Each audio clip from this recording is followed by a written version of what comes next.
Hey everyone, and welcome back to a very special episode of Canadian Gamers, where we talk about our game of the year. And this year is going to be absolutely hilarious because Steven played about how many games this year? 20,000, 30,000? Actually, that's what I wanted to talk to you about because when I did my list, I had 12 games on it. So I played probably around 16 or 17 games this year. Not bad. And it's always like this for us. So that's why I told you not to take this too seriously, because the games that we play, even though there's tons of games that I did not play that probably wouldn't make this list if I did. There's a reason we play the games we do. Sometimes it's more it's time related. Sometimes it's more convenient to play a certain game besides another one. So this is basically just for fun. So stop being such a baby. And I also want to mention to you guys that maybe this is your first Game of the Year video. We've done like 5 or 6 from now on. Our rules are pretty loose. So basically, if a game was released on a system in 2018, even though that game is an old game, we count it. For example, in 2016, Jared Game of the Year was Pokemon Yellow, which came out in 1999. So we are pretty loose with our rules. I think Jared will even include a game that was released on the 21st of December of 2017. But like we've discussed, it doesn't matter. We weren't even aware of that game back then, and we did our Game of the Year video last year before that date, I believe. So it's all good and fair. So this is basically just for fun. So I'll let you speak a little. Yeah, no, thanks. That's basically all I wanted to say as well, was just that. Because sometimes people, like, you might be new to the channel, or you may be a longtime follower. If you're a longtime viewer, well, then you know how stupid and ridiculous we are. We don't take this serious at all. And not only that, but we, like Steven said, we don't game as much as we used to anymore. And while that's sad and boohoo, we're crying, it's still fun, right? It's still really fun to do these sorts of lists. And it was funny because, like, what Steven was saying was absolutely true, in the sense that before we started this, I basically told him, like, how the hell am I going to do a top 10 when I played like 9 games this year? But he gave me some ideas. He gave me some inspiration. So I have a few trailers in here, like movie trailers and stuff like that. No, I'm kidding. So yeah, okay, so just so that you guys have an understanding, so that if you're curious why you don't see certain games, one thing that you may want to do, though, just a little caveat, is you may want to go and listen to last year's list, if you're a big Dragon Quest fan or something like that, because like Steven said, we do kind of bend the rules a little bit. And for example, like last year, Dragon Quest 11 was way up there for me for one reason, because that's when I played the game. So I think that's important to sort of distinguish, because as a Dragon Quest fan, you'll see that Dragon Quest 11 is nowhere to be found this year. So with that out of the way, do you want me to start, or do you want to start and then we'll alternate? I'll start. I just want to mention, like, usually you have some honorable mention, and I always complain about that. But this year, I actually want to do some. Quickly, I just want to mention South Park, The Fractured But Whole. I know it's a 2017 game, but it came out on the Switch in 2018. I thought it was a really, really awesome game, just not on the same level as the Stick of Truth. Also, Pokemon Quest really, really surprised me. I thought it was a wonderful game. I found it addicting. I'm a bit disappointed that it came out earlier, I think in June, and they still haven't released DLC for it, which sucks because it has a lot of potential, and it's probably the least supported mobile Pokemon game yet. Every other game out there, including like Magikarp Jump, have seen updates. This one hasn't, which is a bit sad. Lastly, Kirby Battle Royale for the 3DS came out, I believe, January 26th, and it's not really a game that got high scores, but I had a blast with that one, and just wanted to quickly mention it. And just a few games that, like Spider-Man and God of War, but especially Spider-Man on the PlayStation 4.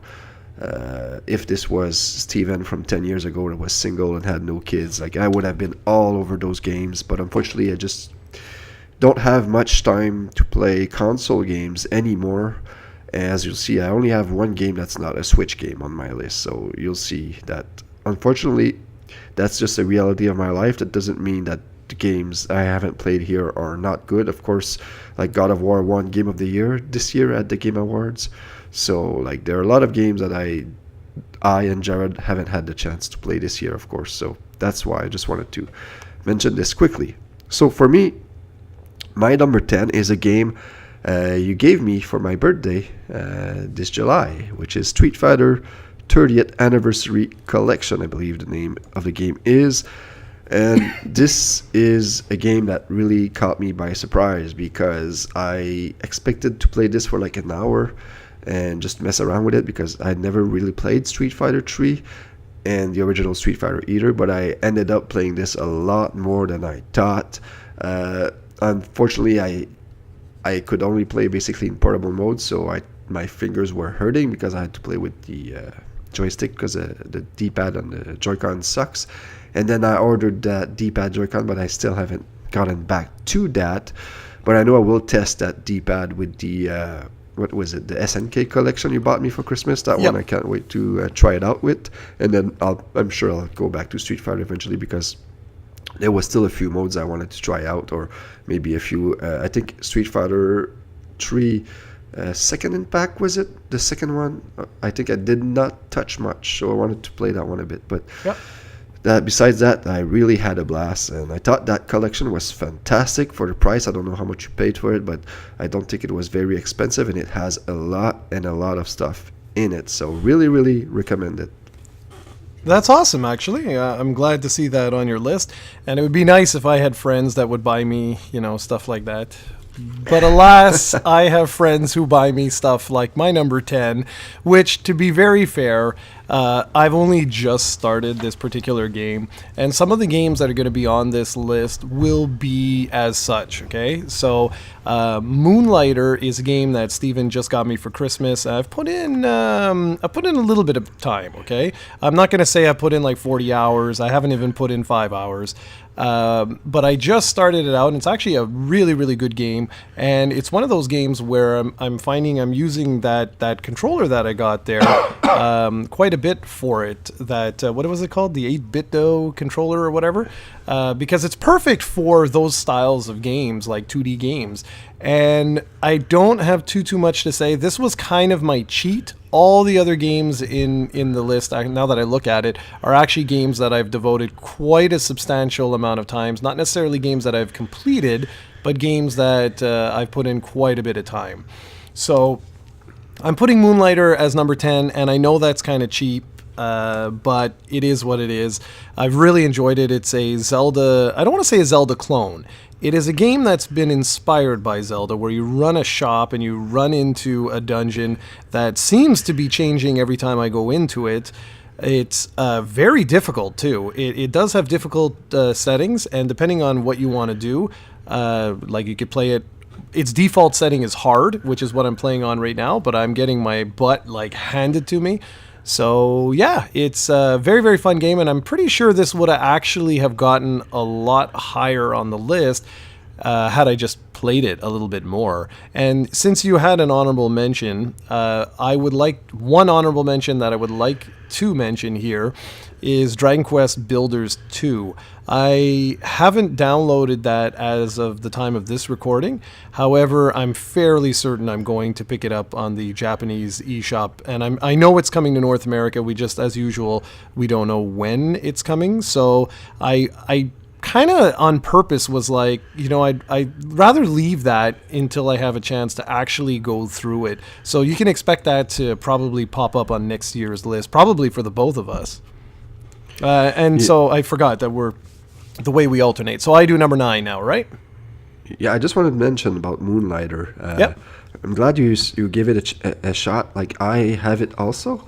And, like, as soon as I'm done with Diablo and I want to try SNK stuff, I'm going to go right in there because I saw some videos on it. And this looks like a game I would adore because, like, I like the roguelike elements, especially since I like when roguelites, they don't punish you for dying. It seems in this game that the more you play, the more you die, the more actual stuff you gain and you can sell and then you can buy new weapons. I kind of like that stuff, and of course the visual style of it is awesome.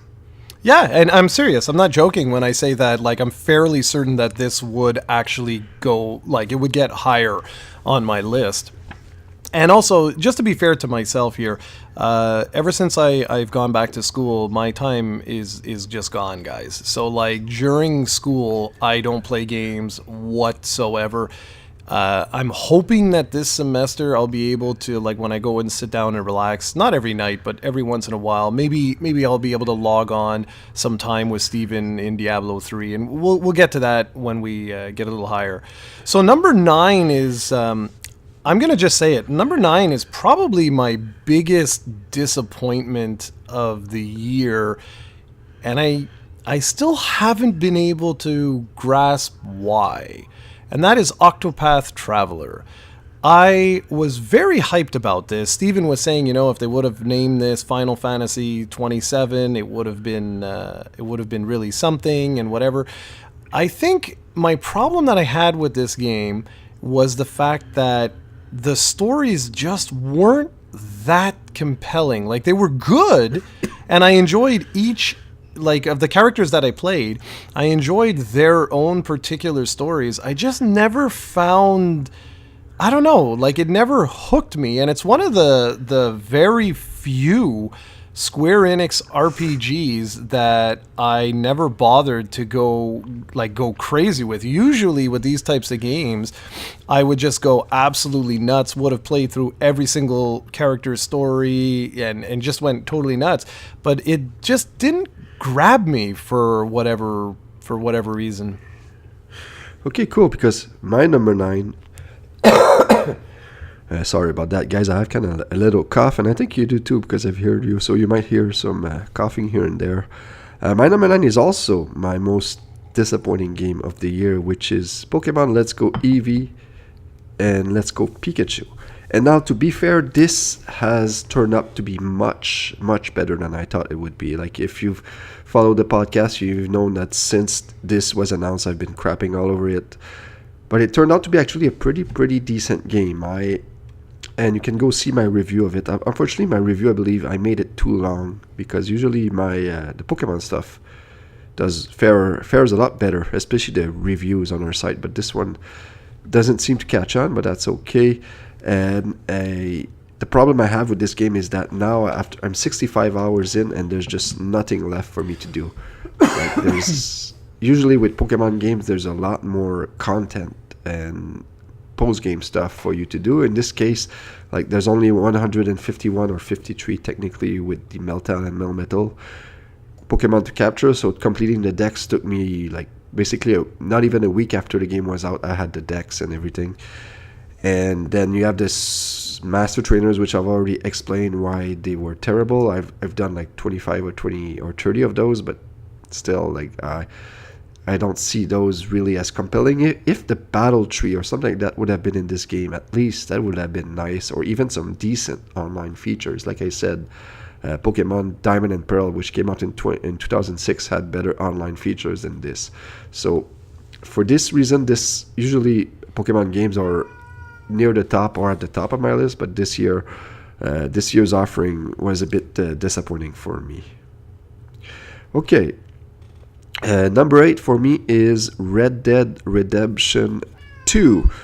Now, like I mentioned before, this is a game that 10 years Steven ago, like, single with no kids, would have, like, demolished this game. This would have probably been near the top, if not number 1 this year, but it's just reality of life. I only put about 12 hours into this game, but from what I've played, this is simply a superb game, and I can understand without a doubt why this is many people's game of the year. It's just probably one of the best games ever made in terms of quality.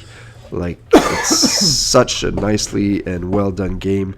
I really had a blast with the 12 hours. I wish I could have played more, and I wish I could. I could still technically go back to it in the future, but it's a real possibility that I might never do. But still, what I played was really excellent.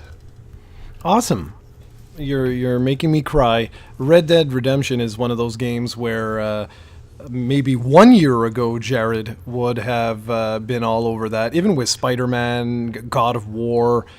But alas, this new educated Jared can't do that. Okay, so number 8, and you'll see as we go through this, Steven constantly complains to me. You have no idea. He's basically like my child, where he's just always bitching at me to get him stuff, and how I never play any of the games he gets me, and how I'm not a good lover, all kinds of stuff. And it's totally ridiculous. Even though he ditched me completely while I was in school, like I had no entertainment whatsoever, just because he didn't like my replies of yes, no, sounds good. So he just decided, you know what, screw that Jared guy, I'm going to ignore him completely, which was really nice. And what does this have to do with anything? Well, it's because my next couple of games are all either gifts from Steven or recommendations from Steven, and so on and so forth. So Code of Princess EX. This was what, a birthday gift? Yep. Yeah, so this was a gift that I never played, apparently. This was a great game. Now, I don't want to screw this up. So this was based on a 3DS game, or was this based on another platform? 2DS. That's what I thought. Okay. This is a hack and slash game, very, very reminiscent of Guardian Heroes on the Saturn. Now, I know, every time I make references like that, like a good chunk of the listeners go, huh? But Guardian Heroes was a phenomenal RPG light hack and slash game, and this follows in the same vein. This was an excellent game, an absolutely excellent game. And one of the only games that I played all year, Steven is actually like my lifeline to the game industry now. So when he disappears, I literally know nothing of nothing. It's pretty sad, actually. This was a really, really good one. It was a little rough around the edges in certain places, but overall, I found this to be just a really good remaster. Although, again, to be fair, I never played the original, so I don't know. I don't know like how great the quality was, but overall, in terms of game, was a really, really good game. I don't know if you want to add anything to that. I destroyed the 3DS version of that game, and I put the Code of Princess EX on my wish list, but you never bought it for me, you cheap bastard. So I wanted to check, but I don't know. I think from what I've heard, it's a pretty solid port. And it adds a few things. However, I'm not sure what it is. But yeah, I really love that game. One of the 3DS hidden gems. Okay, well, that's good to know. I can purchase you that, along with your 19 other games. But yeah. Yeah, get to that. So number 7 is another Steven game, and this is a game that he was like, oh, stop being cheap and just get me footage. Stop getting, just nonstop complaining. And it's Night in the Woods. This was a very, very good game. It's one of these, I forget what I referred to it as. It's like a simulator almost, where in the sense of like a life simulator. It's one of these types of things where you're not going to be going around and having some monumental epic journey in the sense of action and adventure. You're actually like living this character's life, which is very reminiscent of Steven's life, actually. And it's all different animals and stuff like that. It's about basically a school dropout that goes back home. And I know I just insulted Steven like in some way. Some people are like, oh, wow, that's nice. That's not what I mean. I'm just saying that like I am though a school dropout that went back home. Yeah, and your home, like, it's a tiny, tiny little place. And so it's all, like the lifeline of the town is got to do with, whatever industry that it's associated with. So like in Steven's case, like if we're talking about like logging or mines or something like that, if anything happens to the industry, that town lives or dies based on the industry. And this was very, very reminiscent of Night in the Woods. There were people, without jobs and stuff like that. And so it really tells a really compelling story. And I played this shortly after I played that Gone Home, I think is what the game was called on the the PlayStation 4 and other various platforms, where it's basically you're just coming home and you're reading about your sister, I think it was, who's coming out of the closet type of thing. And anyways, that's another one that is an exceedingly powerful game in a very different manner than you're typically used to, or at least that I'm typically used to. So anyways, without going on for 17 hours here, Night in the Woods was my number 7, and again, it comes from Steven. Very excellent game, that one. Okay. For me, at number 7 is a game Jared and I are currently playing, and it's Diablo 3. I believe it's Eternal Collection or something like that on the Switch. I don't know what happened with this, because I played Diablo 3 before on the PC with my brother-in-law for a bit, then my account got hacked and never went back. I bought it on the PS3 and played with another friend a few years ago and barely touched it, like 6 years ago, I believe, or 5 years ago I played it. And then I heard you were playing it, and I thought I'd give it another chance, and I was wondering how much, because I had no idea how much of a fan you were, but it turns out you're a pretty huge Diablo guy, so you were able to show me how to play this, or at least like try to show me. I'm a pretty hard learner or stupid guy, I don't know what you want to call it. It takes me forever to learn these things, but I've been having a blast playing this, and I'm probably close to 20 or 30 hours in, and still planning to play. I know that I probably will stop once you stop, because I can't see you play this when you're in school, so that sucks. But at least like I know that I finally experienced the game, and I can't wait to try a few other characters and whatnot. So yeah, this Switch really awesome game on the Switch. If you've never played this, really worth the asking price. There's a lot of content here, and it's a game, one of these games that keeps going on forever, it seems. So really recommend Diablo 3. And at number 6, I have Luigi's Mansion on the 3DS, the remake of the GameCube game. This came out in September, I believe, and it's my only 3DS game this year on the list, which is a bit sad, but it's awesome. Like I played this in like 2 settings, I believe. It's just so addicting. It's not really long, it's a short game, but the only problem I have with it is that the controls for it kind of sucks, because you don't have 2 control sticks. Even on the new 3DS, that knob doesn't really work as effective as the C stick did on the GameCube. But beside that, it's a very lovely remake. Is it remake or remastered? Probably more of a remastered version, even though I think I saw a video from Digital Foundry and it seems they remade the entire game from the ground up, but it's still like basically shot for shot, so there's not really anything new added except for the multiplayer. But really, Luigi's Mansion was and will always be a fantastic game, even though I think now I prefer the sequel. The sequel was just perfect. But yeah, Luigi's Mansion on the 3DS, my number 6. That's sad, dude, because you just reminded me that, like, I have not played I don't think I played anything this year. And that's maybe incorrect, outside of Dragon Quest XI, like just dabbling earlier in the year, which is kind of sad.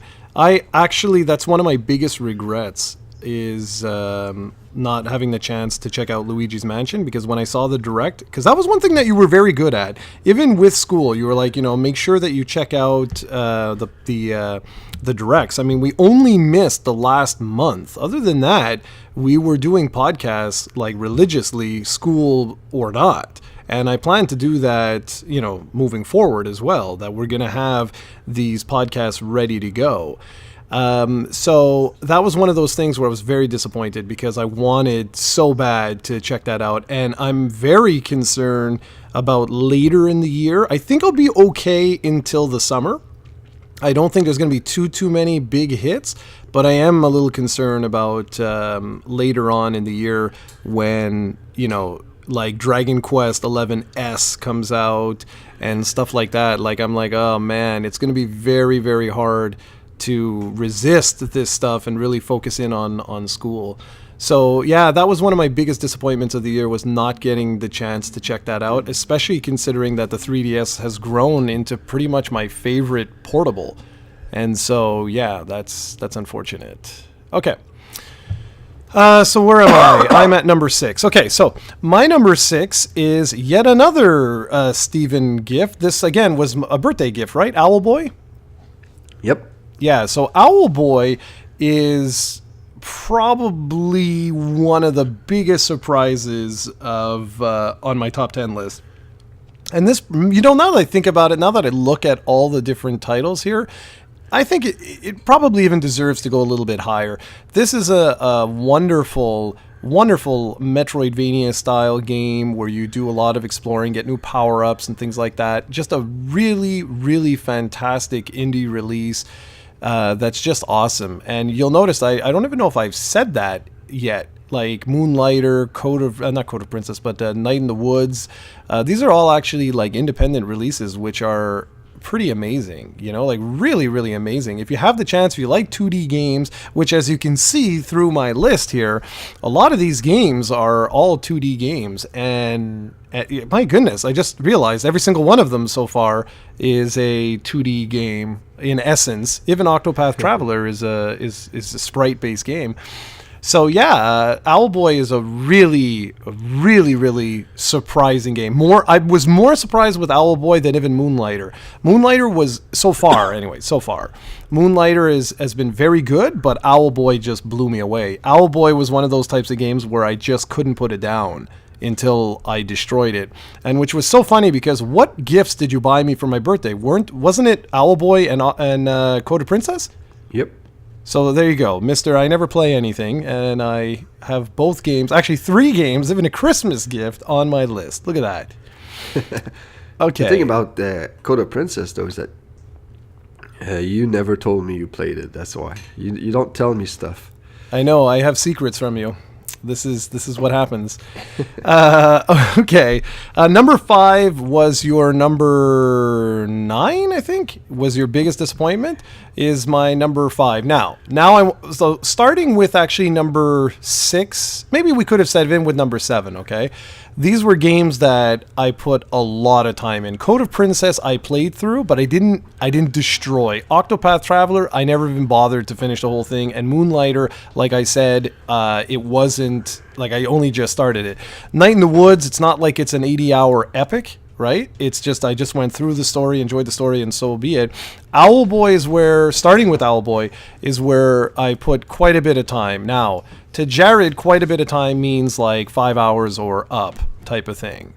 So my number 5 is Pokemon Let's Go Pikachu, or Eevee and Pikachu, whatever.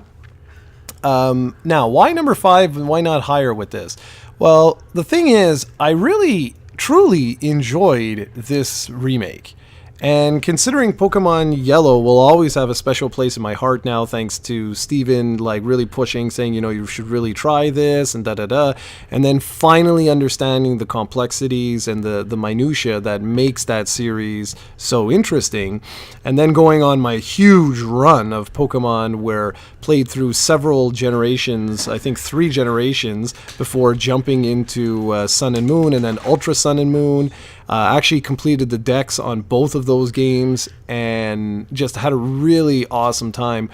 I was really not looking forward to this, okay? I'll be honest. It was one of these things where in private with discussions with you, I had said many times, like, listen, it's not a mainstream release, right? It's like, who cares? Like, it's not a big deal. Relax, don't get your panties in a bunch. Everything's going to be fine. But the reality is, now that I've actually gone and played it, I actually take back some of those things because it really is a mainstream release. Like, it is straight up, like Steven said in his review, it's straight up a remake of Pokemon Yellow. Like, it really is. If you haven't played it yet, it is.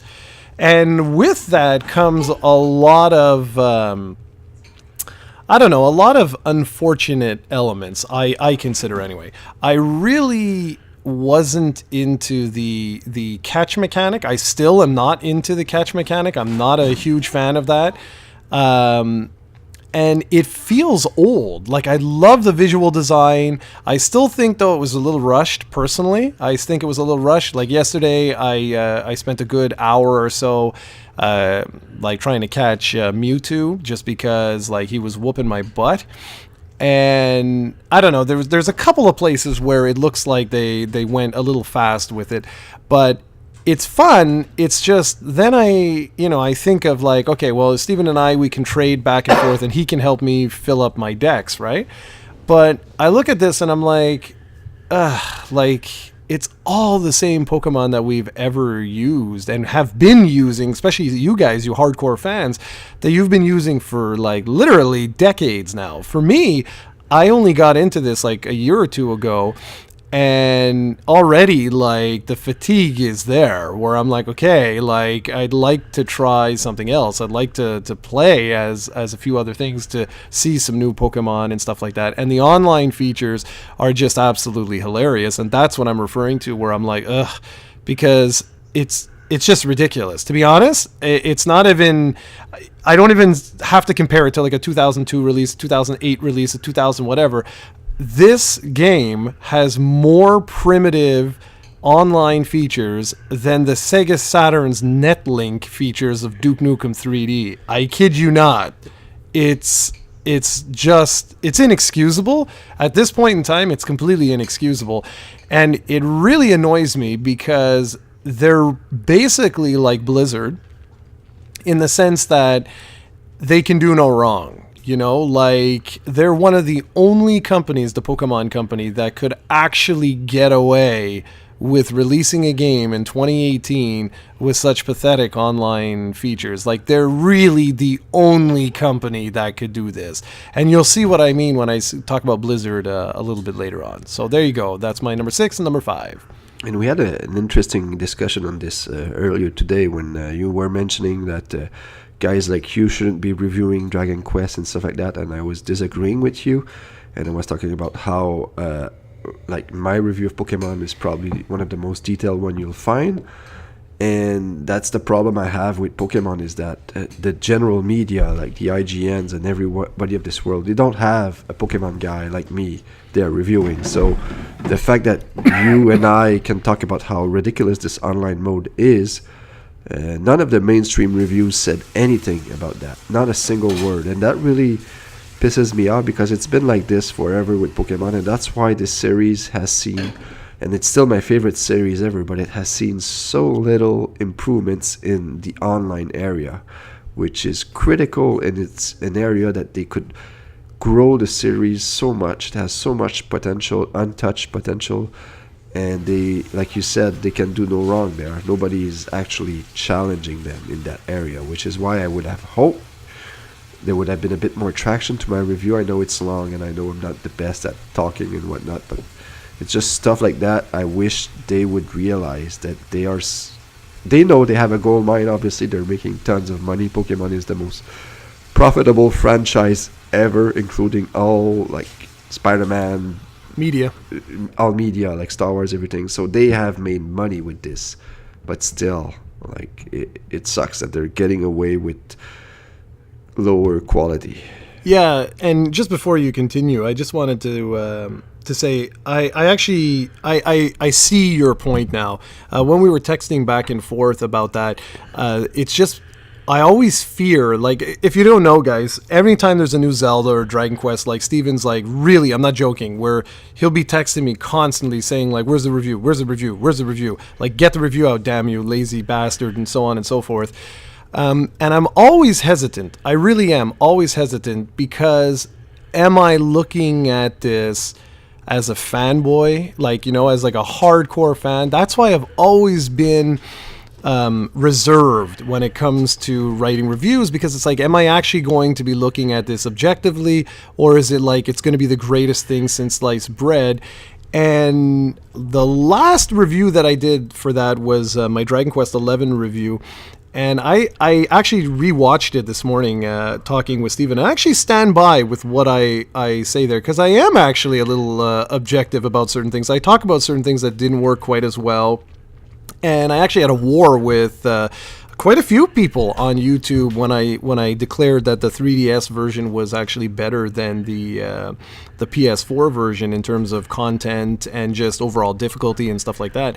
So you know what? I'm going to take back with what I said in the text, and I think you're right. As long as we can remain objective, as long as we can remain objective, I think it's an asset to have a guy like you for Pokemon and a guy like me for Zelda and for Dragon Quest. I think it is an asset, and I'm kind of disappointed that I didn't download Dragon Quest Builders 2 3 weeks ago when I first got off, because I actually could have done videos on that and spoken about how good it was or how bad it was or anything like that. But the truth is, I've just been, like you said, I'm no longer with it, so I kind of dropped the ball with that. But anyways, sorry, you may continue.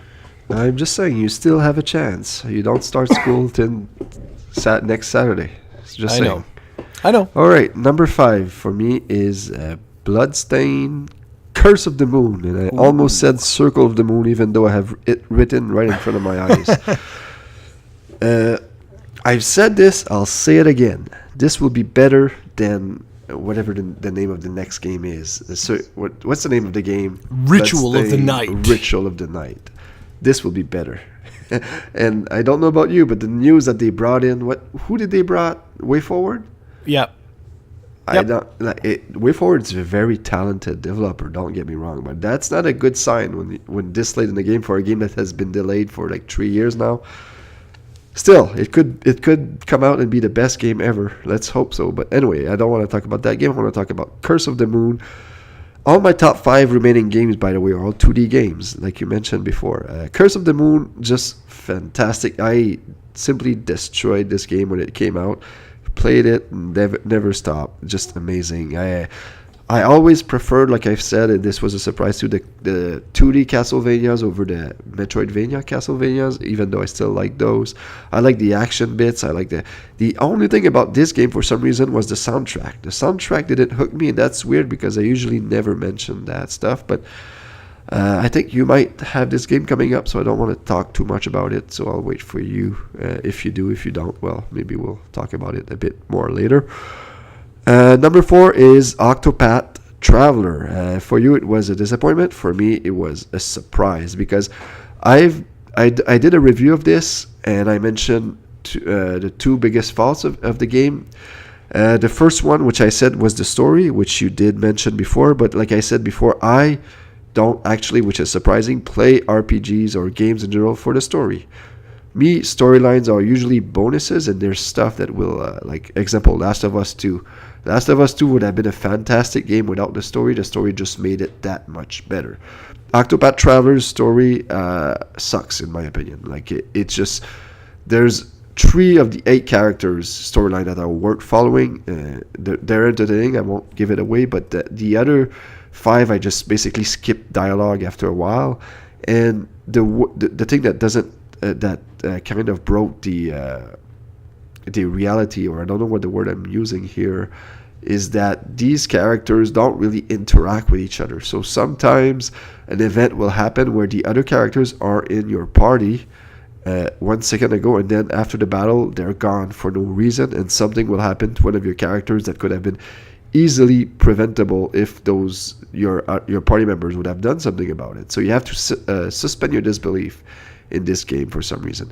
The other fault I have with it is it's extremely grindy, and that one bothered me a bit, and that's probably why it's number 4 instead of being 2 or 1, is that I played this game for, I believe, 65 hours. I did everything in it except beating the true final boss of it, which would have required me to grind another 20 or 25 hours, because you need to put everybody up at level 70, I believe, and that includes the characters you're not using. So it would have taken me a while. So the game is extremely grindy, and that's something I don't really like. But what saved this for me was the boss battles. This game has the best boss battles in an RPG I've ever played. It's just amazing. These bosses can last up to 45 minutes sometimes, especially the what do you call them? Those bosses that are not part of the game. These like super bosses. Yeah, super bosses. Yeah, those like are just so much fun to play. And you're familiar with that because you play a lot of Dragon Quest, and I'm sure some of these bosses can take a long time, and it's just so much fun. The battle system, I think, is one of my favorite I've ever played in an RPG. Maybe just Shadow Hearts I can think of that I prefer over Octopath. Like, it's that good. the visual styles awesome. Like this was just an awesome game, and I think in 10 years this game will be regarded even better than it is today. I think this is a game that will age like wine. I think people will remember it with because it did good, it did fine. I think it has a Metacritic of 80 or 85 or something, but I think as the years goes by, this is one of those games that will only go up in esteem. Yeah, like I said, my only thing with it was I found, like, I really would have loved it if all the heroes would have come together in just a better way. I will give you, granted, okay, there's a few things that I really loved with it, the battle system being one of them, and I knew that this was going to be higher on your list, which is why I didn't really say anything. But the battle system is one of the best battle systems I've played in a very long time. And in terms of super bosses and stuff like that, people are so funny because they don't quite, not everybody quite gets it. And so it was nice to hear you talk about that, because one of the reasons that I personally like doing some of those boss battles is because it's like a mountain, you know? When you see a mountain, why do you climb the mountain? Sometimes the best answer is because it was there. You know what I mean? And that's what I've always loved with some of those super bosses, especially in like Dragon Quest, where you have to grind like crazy, get your characters to ridiculously high levels, and then it's not just a question about being at a high level anymore. It's about optimizing your gear and optimizing your loadout and stuff like that, because these characters were designed to truly test whether or not you have what it takes to beat them and really understand like the gameplay mechanics perfectly. It's why I adored the 3DS remake of Dragon Quest VIII for Memories Lane, because every single one of those characters there tested one element or one aspect of Dragon Quest VIII that you truly had to master in order to take down those bosses. Some of them being unbelievably difficult, like just unbelievably difficult. There's one in particular where if you didn't poison it, you basically had no way of winning. Like there was just no way, because he could one-shot you in, well, one shot, obviously. In one turn, he could just wipe you out. So all you did was you just jabbed him with a poison and then heal, buff, heal, defend. That's basically it. And when you realize like that's the only way to beat him, it's so fulfilling, it's so rewarding, and that's what I love about those type of super bosses. But unfortunately today, the one thing that kind of sucks is like a guy like Steven would just Google this or go on YouTube, find out how it's done, and then that's it. And that kind of sucks, because that was the beautiful thing about discovering this stuff on your own, or discussing this like with friends and saying, how the hell did you beat that douchebag? And to find out like, oh, well, you just, poison is the key or something. And you're like, ah, damn you. Anyway. All right. So where do we leave off? Number 4. Number 4. So my number 4 is the Zelda clone that Steven was mentioning, which was Blossom Tales. This was a superb game, and was really happy to learn that the Switch version of this game sold so well that it actually saved the company. It's a little independent studio, and they were actually going to go belly up because they didn't make that much money on the other platforms that this was released on. But the Switch version did so well that voila, the company was saved. This is literally like a Zelda clone, like straight up a Zelda clone. And I love me some Zelda. I think, honestly, as excellent as Breath of the Wild was, I don't know if you or I have spoken about this, maybe in text and stuff like that, but I really hope that the traditional Zelda doesn't disappear forever. I really, really hope that it sticks around, because A Link to the Past remains my favorite video game of all time for a reason, and it holds up superbly well. You can get people who have never played the game before, and yeah, they'll say, whoa, it's a little long in the tooth. In other words, it lasts a little bit longer. They'll say, why do certain weapons, like, why don't they do anything? And stuff like that. But for me, that gameplay is tried and true. And it's fine. Breath of the Wild, like I said, Breath of the Wild was a phenomenal experiment, and I definitely want to see more Zelda games like that, more open-ended, allowing you to do different things. I think that's awesome, but I just don't want that classic gameplay to be gone for good. And this is why I'm kind of sad that we don't have some sort of successor to the 3DS, because what I was thinking was maybe we could have like a Zelda, like a classic, quote unquote, traditional Zelda games on like their portable, dedicated portable device, but it doesn't seem like this is going to happen anymore. So games like Blossom Tales are what make me very happy, because they keep that gameplay alive. And I'm really, really happy about that. And that's why it's so high on my list. Even though, yes, technically it's a 2017 release on the Switch, we really played this early in the year, and we both had an absolute blast with this. And if you have not played Blossom Tales, I highly recommend you go check it out. It's a fantastic game. You want to add anything to that?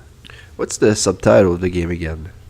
That's a good question. I had it open. The Sleeping King. Yeah, it was a really funny game too. Something it's worth noting. That your grandfather is basically telling you a story, and sometimes you can change some elements to it when he's asking you what enemies were in a cave, and you get to choose stuff like that. It's really a really fun game. I actually loved how they acknowledge the fact that it's a Zelda clone.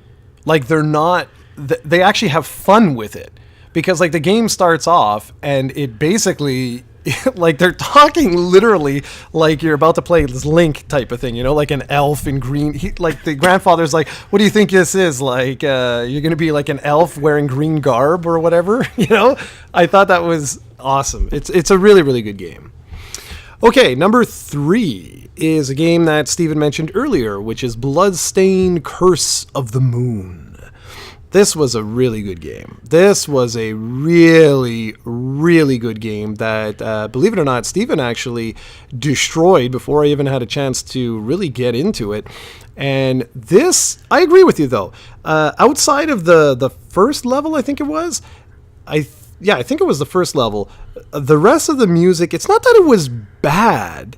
It was more that it just wasn't as fitting as Castlevania. And now, I'm going to make a little tangent here. I still have hope for Ritual of the Night, because we've got 2 demos, and both demos have been superb. But that doesn't mean I'm not worried. I'm very much worried. I am. I'm very, very much worried, because I adore Metroidvania-style games. I do. I really do.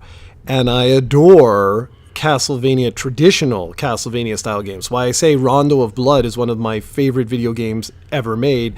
And Steven, for the love of God, you need to invest some time into that game. You really, really do. And it sucks. I mean, it sucks that the I forget what they called it, but Symphony of the Night and Rondo of Blood were just made available on the PlayStation 4, and I don't for the life of me understand why something like that would be console exclusive. It would be awesome to be able to play that on the Switch on the go.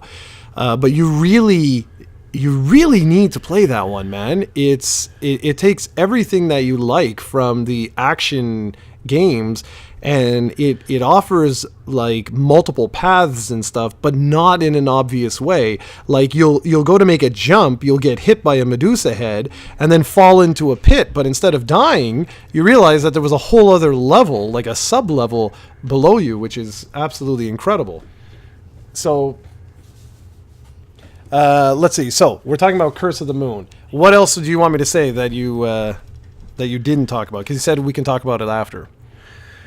You can talk about the different in the difficulties and the different end bosses, because there's a lot of things you need to do in that game to do everything, right? I believe you need to beat it like 5 or 6 times. I think I beat it 9 times or 10 times. I had like 10 save files, cleared save files, but like I started playing on casual, I believe, which didn't have like the knockback. Yeah. And something else. I don't remember what it was. It was the lives. It was the lives. Okay, so yeah. Instead of having like 3 continues or 3 lives or something like that, you had unlimited. like unlimited, exactly. Yeah, and by the time I played on the what's normal or casual or hardcore, whatever it's called, yeah. I was so used with the game that it was it was okay, and I thought that actually I much preferred playing on the harder difficulty because the game is a bit on the easy side when you play it on the other one. Yep. Okay, so that's that. For me, number 3 was what, your number 6 or your number 7, which is Night in the Woods. I don't know what the thing is with this game. I like you said, I did a review of it, and I think it really is the town of this game. I don't remember what it's called, but it really is the main character for me. And anybody can play this game and come out with a different experience. And I think the experience I came out with was really unique. It really touched me because this felt like my hometown, exactly like it is. Like I said in my review, like I was always hesitant about buying a house here, and finally after having kids, like I didn't really have a choice. I didn't want to live in an apartment with 2 kids and stuff like that, so I bought a house. And I always was afraid of that because my town is dependent on the wood industry, and I've lived through it when I was young. My dad has worked in that industry for most of his life, and he was always getting laid off. Like he worked in, I think, 3, we call it usines, I don't know what you call it, 3 mills that shut down. I've worked myself in 3 different mills, and one of those no longer exists, and I'm only 33, so this happens all the time. It also something that's always variant on the Canada-United States relationship, because we obviously sell a lot of wood there. So it's basically an industry that is really unreliable. And so basically, even though this town has been around since the 1920s, it could go away in like an instant. It could become a ghost town in like a year or 2. If tomorrow the demand for wood drastically goes down, everybody will move. I will be out of a job, and I will be stuck with a 25-year mortgage and a house that's worth nothing, and I will have to move and start over, and it will be a nightmare. And that's basically what I got out of Night in the Woods, even though there's a lot of different stuff in that game, and that's just a small part of the story. That's what made this game so that grabbed me so much. And you mentioned how short of a game this is. This is a game that can probably be beaten in 8 hours. I've played that game for over 40 hours. I don't know what it is about this game. It's just it's something that I think if you're from a small town and you've had maybe a similar experience than me, and if you've dropped out of school to go back home and felt a bit like a failure because of that stuff like that, I think you will have a lot of fun with this game. And even if you come from a big city and you don't really have this experience, maybe you'll still love it. It's a really, really well written game, really fantastic, well made. I don't know who the developers of this game are, but like whatever they make next will have my money for sure. Yeah, and it doesn't have to be a small town, because that's what you were telling me. You're like, I'm not sure if you're going to enjoy it or whatever. It's a captivating story, and I mean, it is what it is, and for you will always have a job. Don't worry about that. You're always going to have a job. You don't have to worry. Maybe not here. Yeah, you'll be fine. Don't you worry. Because if there's nobody to buy the product that I'm selling, If you don't know this, I'm not going to go into detail what Steven does, but he feeds the homeless. It's he has a very rewarding job. Yeah. And my cat is bitching at us. He's like, would you please hurry it up? Okay, so what number was that? Number 3, so that's my turn for number 2. Number 2 for me is Celeste. Of course, I was waiting for that. Like I've said, it's another game I've reviewed. I've said before that there have been amazing platformers.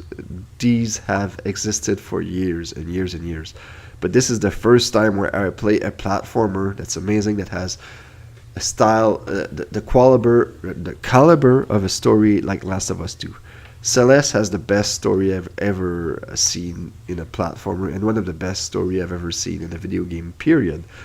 And it's a 2D pixel art game. It for me it looks beautiful, but every time my girlfriend saw me play it, she didn't understand. She thinks pixel art is ugly and easy to do for some reason. But like, the story of that game is fantastic, and it's hard to explain because it's not like it has like cinematics or movies and motion capture and stuff like that. It's just basically dialogue. I don't even remember if there's voice acting in the game. Like, I seriously don't remember. But the music, I don't think so. And the dialogue and just the sound effects and the visuals tell such a wonderful story. And it's kind of like what you said before about the mountain and why do you climb it, because it's there. Because this Celeste is not an easy game. Like, I don't think this is a game 2018 Jared would enjoy, because I've seen you play Super Mario Maker and I don't know where your skills went, but they're not there anymore, that's for sure. Amen, sister. Amen. Because this game is hard. Very, very, very hard. But what I like about the difficulty is that it's only small chunks. Like, it's hard for 10 seconds. If you do that 10 seconds, you don't have to do it again, because there's a save point, there's a checkpoint every 10 or 15 seconds. So it's really, really rewarding when you finally do beat those damn levels and do finally climb the mountain. And just the story, the characters, phenomenal game, Celeste, that would have been number 1 if not for my next one. But I'll let you go with your number 2 now. Okay, unless you have anything to say. Yeah, I do. I have a few things. Really, really quickly. If I were to, someone were to ask me what on the Super Nintendo, which games had the best story, okay? One of those games that I would say would be Super Metroid. And do you know how many lines of dialogue there are in Super Metroid? There's I think someone did it. I think it's 7 lines or something like that in the whole game. And this is one of the reasons why in a lot of times less is more. And I mean that. And Super Metroid, when spoiler alert, but when the baby Metroid comes back at the end of the game, to this day, if I play it on the SNES Mini right now, I will get goosebumps because of all the build up and everything, and yet there was no dialogue. It was all told through the actions of the characters, through the environments and stuff like that. So I just wanted to say that I completely understand what you're saying, and I hope with the example I just gave that others will understand what you're saying about Celeste. Celeste is the type of game that if I didn't suck so bad at playing games today, I would be all over that. I really would, because I like the story that it's setting up. I played it for an hour or two, and I was like, yeah, this is definitely for me. Definitely. Okay, so my number 2, and there's not going to be guessing this year, nothing like that, because I'm so lost with everything going on in the industry and whatever. I'll be honest, I honestly don't even know which game you're referring to. But my number 2 this year is Dragon Quest Builders. I had so much fun with the Switch version. It was crazy. I liked the improvements made upon the PlayStation version, in the sense that challenges now were no longer timed, so that you could actually enjoy yourself as you went through to build Erdrick's gear and stuff like that. I'm a huge Dragon Quest fan. I really am. And I know a lot of people were like, oh, it's Dragon Quest, Minecraft Dragon Quest. And I think that is not a fair comparison, because it was never trying to be a Dragon Quest Minecraft sort of ripoff. I think it you can't say that it's not a clone of Minecraft, of course, but it's it really stuck to its roots in the sense that this is a story-driven game. It's not meant to give you the freedom to build and go crazy. There's a whole separate mode they have that allows you to do that. And is it perfect? Not at all. The fact that you have to constantly, every time there's a new chapter, you have to, start from scratch all over again type of thing. I totally understand people's complaints with the game, absolutely. But that being said, I still loved almost everything to do with it. I really did. I thought this was a really excellent game.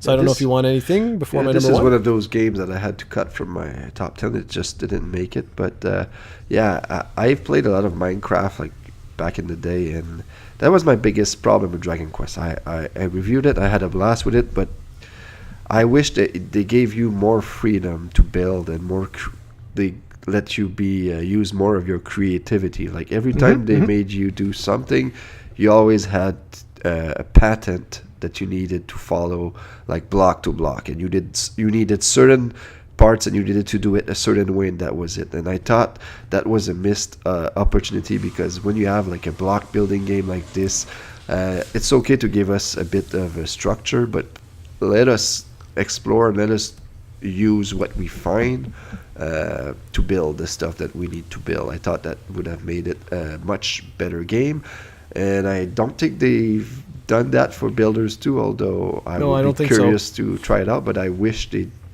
just gave us a bit more freedom with it. That I think you can also give us, like, for those that don't have a creative side, you can give them a template like you did, and they can follow it if you want to, but at least give us the option to do it our way. That's pretty much my biggest complaint with Builders, although not taking anything away from it. It was an excellent game. Yeah, and just so you know, guys, when he says patent, he's talking about pattern. But yes, that's, and I'll agree with you. I'll totally agree with you. What I personally would have preferred was in the open mode, or the free range mode, or whatever, if they would have done that a little bit differently. Because the fact that you still had to go and explore and recollect all different like items and this and that and everything else, you had to play the main game, no, to unlock. Yes, that you did. stuff, Yeah. That's the problem I had with that, is that you still needed to play like 40 hours before you unlocked everything in that that mode. Yeah, well, that's what I'm saying. So, like, it was actually, like, twofold. So, not only did you have to, like, let's say you wanted the island from the first, or, like, the equipment, or items, rather, from the first act.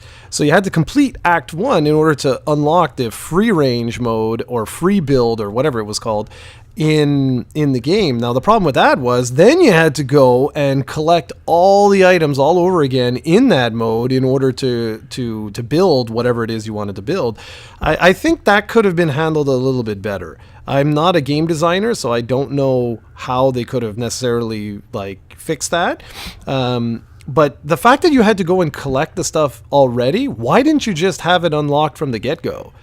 Because no matter what, Steven's character would still need to go out there and break the different blocks, collect the different things, and then build whatever he wanted to build. So it felt a little bit disjointed to me. It felt like you were extending the game's length for the sake of extending the game's length. But I'll agree with you in the patterns and stuff like that they released, the blueprints.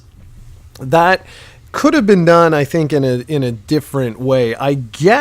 Part of me gets what they were trying to do, at least from my understanding, is that they were trying to give you sort of like almost like a framework, to give you ideas of what you could do. That if you did this block with this, you could make say like a river, or a pond rather. And if you did this with this, you could add some sort of defense mechanism, stuff like that. But the downside to doing that is you lose the luster of the freedom that Minecraft offers you, because Minecraft doesn't just like walk you through, hold your hand. It's the idea of you messing around and discovering what works, what doesn't work, and stuff like that. And by the end of the game, I was getting a little bit like annoyed with having to rebuild the base over and over and over and over again, only for a boss to come in at the very end and destroy it in like 10 seconds, and then you leave never to see that base again. That was a little bit disjointed.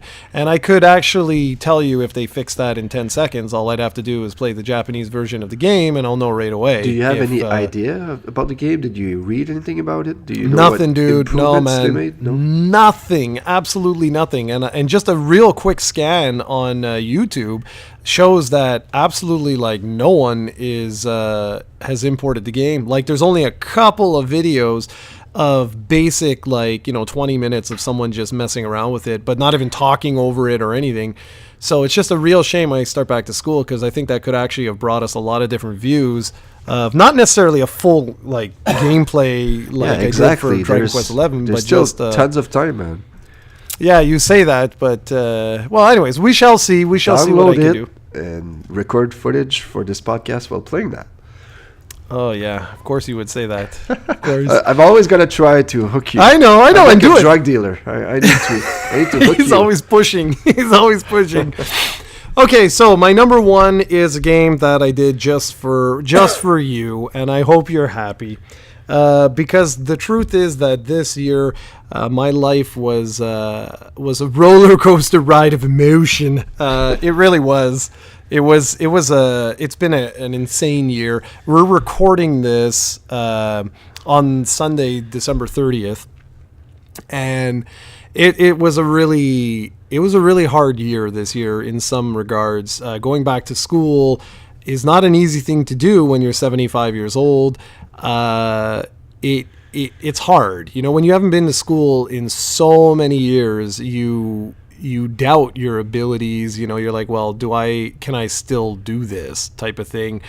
And then of course, you have all the gaming, you have this giant community, over 10,000 people are interacting with us on YouTube. It's an amazing feeling. And you're like, well, I don't want to let these people down. You have your friends, family, same deal. And it was a really hard year. I won't lie. It was a really, really hard year. And knowing that I have 3 semesters left to go through this is, it's hard, it's really, really hard. And so what does this have to do with anything is that over the last week, I think it's only been a week, something like that, maybe 2 weeks tops, Steven and I have gone through and we've been playing Diablo 3, and he said like he didn't realize I was such a big fan. I'm a huge Blizzard fan. I'm one of these guys, no joke, dating back to Warcraft, like the original Warcraft on PC. I've loved Blizzard. Blizzard and Nintendo have been my 2 favorite companies, I think, forever. And yes, I adore Dragon Quest, and I've been a huge Enix fan for years and years. It's not exactly the same, because Enix made Dragon Quest and only Dragon Quest, right? I wasn't a huge fan of every other game they ever made. I don't know what it is. There's something about Dragon Quest that I've just loved. Like the theme, when Overture plays, I get goosebumps, But with Nintendo, it was like they had Mario, they had Zelda, they had Metroid, they had so on and so forth. Like they made a ton of games. And I always felt special back in the day when Fire Emblem was exclusive to Japan, and here I am playing through that, and I just loved it.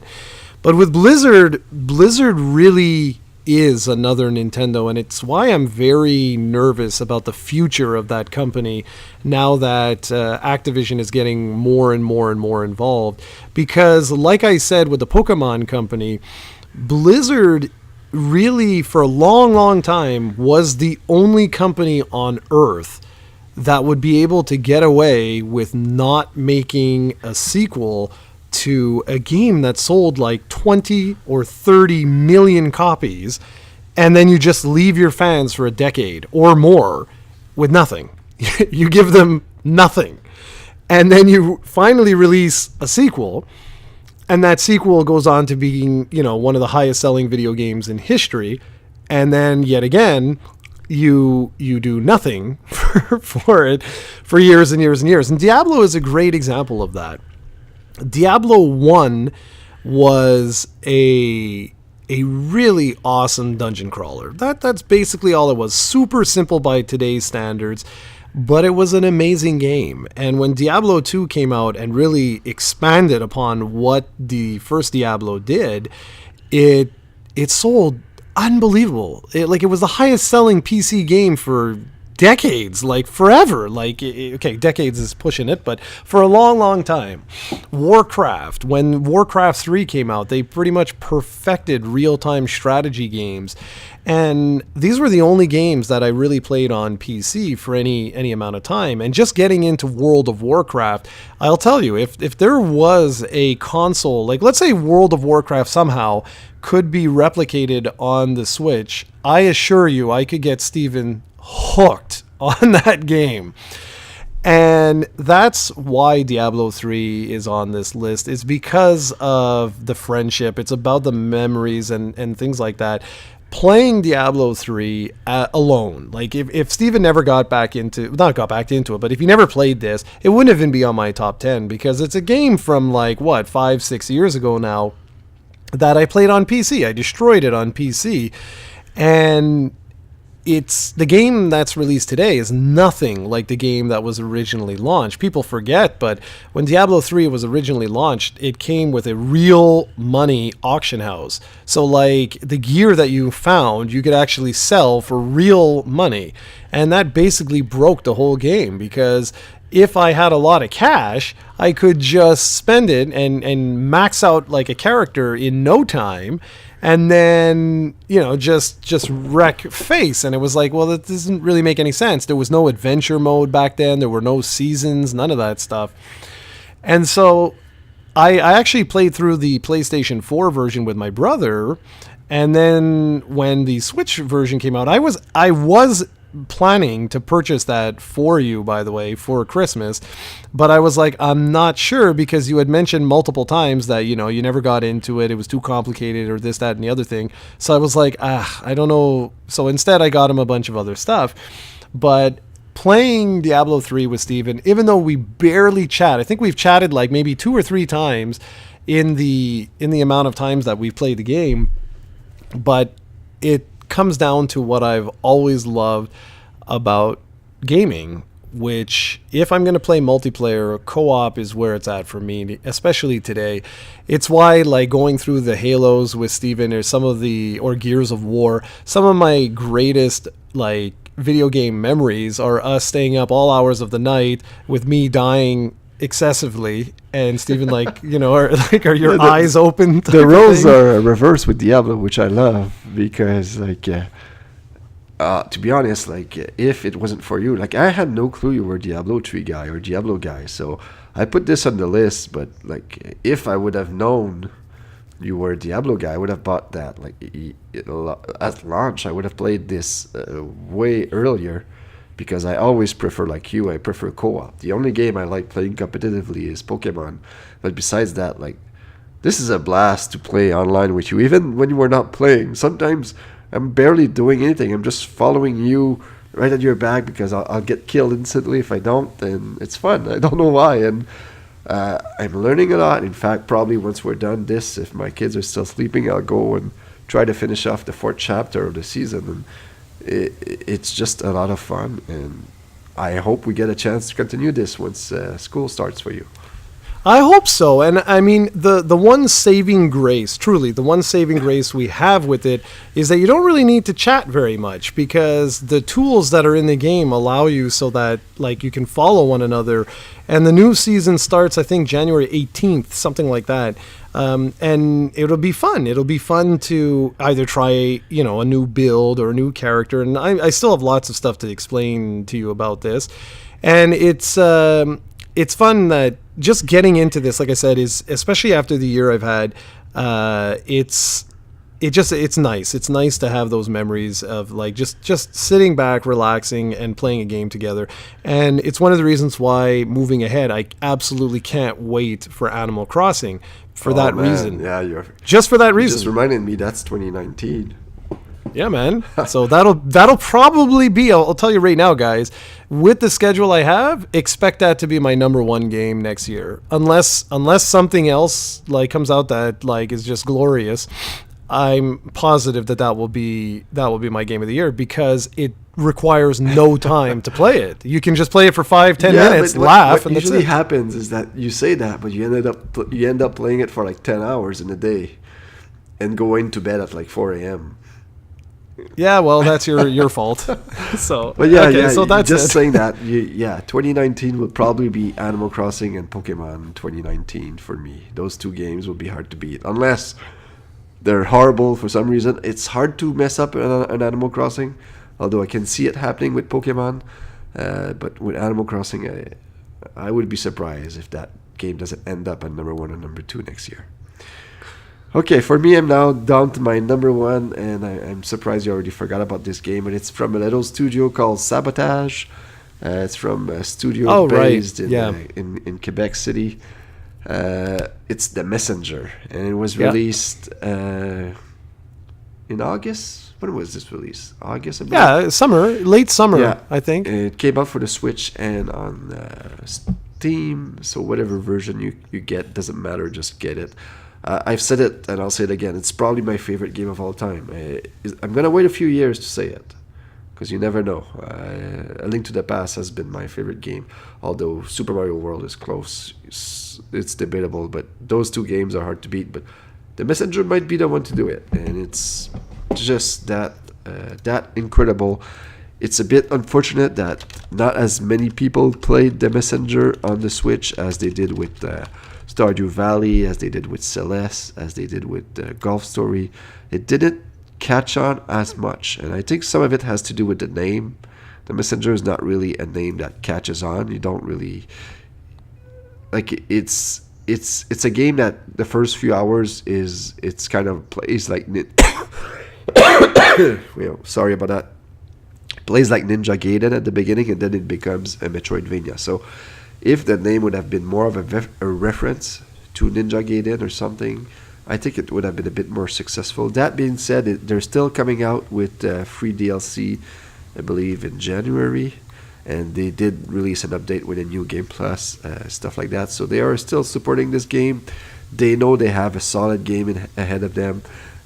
Just unfortunate, like I said, it's not getting the same kind of success other Switch games I found, but it's still, I think it's sold 50,000 units in its first week, so it's not like for an indie release. I don't think it's done terrible by any means, but it's still not getting the amount of love it deserves. And really, I don't know how to describe this game. It's just, I've told you when I was texting you when I was playing this game, and I was like, man, this is the most frustrated game I've ever played. Like, it's incredibly hard because there's a mechanic in this game where there's no double jump. Instead of double jump, you can jump unlimited as long as you hit something. So if you jump in the air and you hit an enemy, you can jump again. Hit another enemy and you can jump again. Basically like this, infinite. So there are levels where there's basically no floor. So you can see where this goes. So you have to go from point A to point B.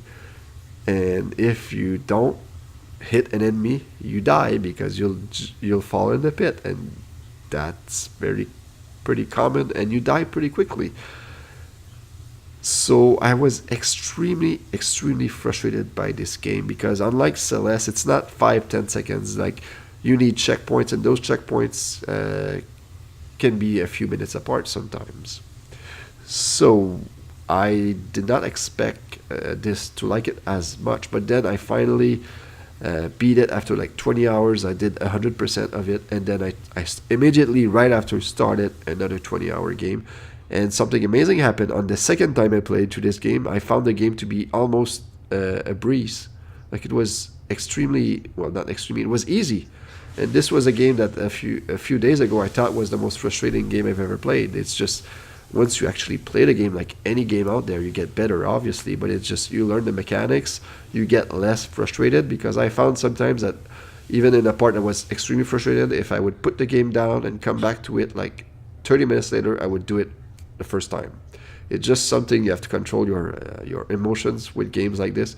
And I think that even though this game is extremely hard, I think this is a game you would adore. I know, I'm pretty sure you would, because even though Ninja Gaiden is not really your thing, it becomes a Metroidvania about 5 hours in. And it's when that hits, you get to switch between the 8-bit and the 16-bit graphics, and the soundtrack is phenomenal. And like, you can play this in so many different languages, including French and Quebecois, which is what I played. I played it in, and it's just hilarious. It has a great sense of humor.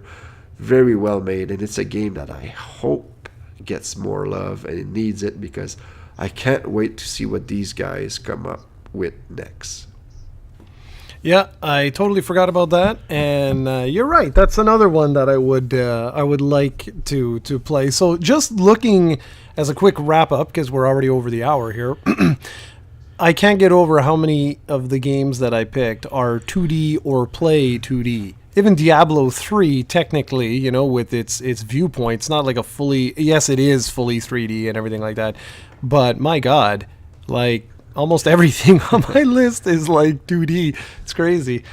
All right, so I hope everybody had an excellent 2018, and you should let us know, what were your top 10 games of the year? I'm sure you guys, or at least a lot of you that are listening, had experienced way more than we have, and it's sort of sad how like my Xbox One is gone, my PlayStation 4 is essentially a Blu-ray player, and it's a little sad, but c'est la vie. So, yeah, I got nothing else. I just wish you all, a happy new year. Have a fantastic 2019. And Stephen and I will continue our madness throughout the year. Do you have any closing comments you'd like to say? Just wishing everybody a happy new year. And hopefully next year Jared won't be an ass and we'll be able to continue with these podcasts every 2 weeks. Sounds good. That will have to be my New Year's resolution. All right, everybody. So you all take care. Be sure to leave a comment, and we will catch you in the new year. Take care, everyone.